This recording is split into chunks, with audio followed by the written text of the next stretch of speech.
При свете лампад и с треском дров в печи. Не деревенская идиллия из старых фильмов, а настоящие реалии быта жителя пригорода Якутска. В дачном поселке Таежный на Намцирском тракте в конце прошлого месяца отключили электроэнергию. Сезон завершился. Однако один житель остался инвалиду первой группы. Теперь приходится выживать в таких условиях. Просьбы его остались без ответа. У руководства товарищества своя правда. Продолжит Саргалана Захарова. Наготове всевозможные средства для жизни без электричества. Солнечные батареи, фонари, газовая плита.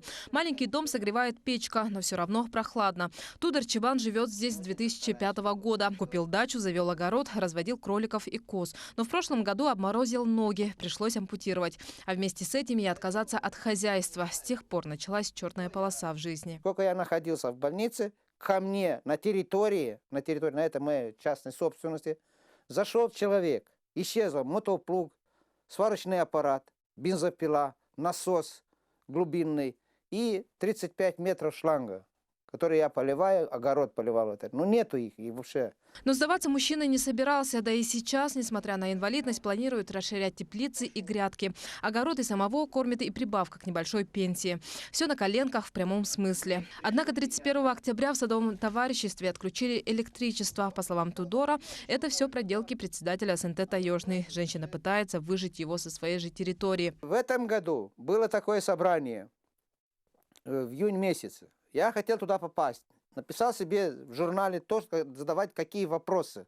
Она мне сказала в лицо: вы не член СОТ Таежного. Как я не могу быть членом, если это у меня дом, земля, все мое частной собственностью, приватизированное. А идти, говорит, некуда. Дача – единственное жилье, да и не хочется оставлять имущество мародерам.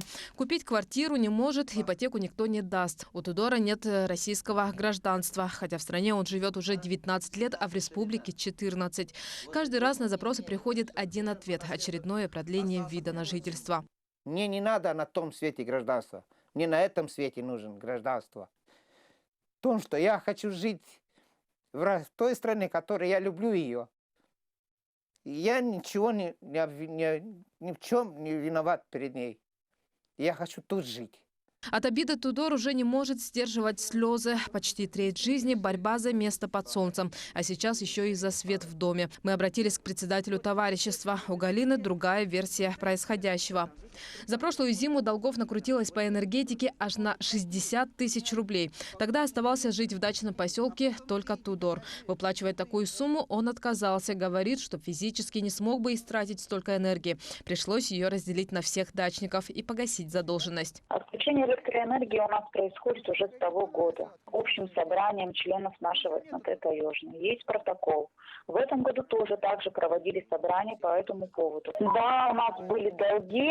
Получается, у нас этот товарищ Теодор Матвеевич Чобан зимовал. И он у нас свет нажег на 60 с лишним тысяч. По словам Галины, рассказы о личной неприязни к Тудору – ложь. Она говорит, раньше мужчина был нормальный. Конфликты начались после потери ног. Членство в товариществе никто не отбирал, собрание игнорирует, взнос в этом году тоже не выплатил. Каждый остался при своем мнении. Тудор отступать не собирается и планирует отстаивать свои права в суде. Саргалана Захарова, Семен Семенов, Якутск.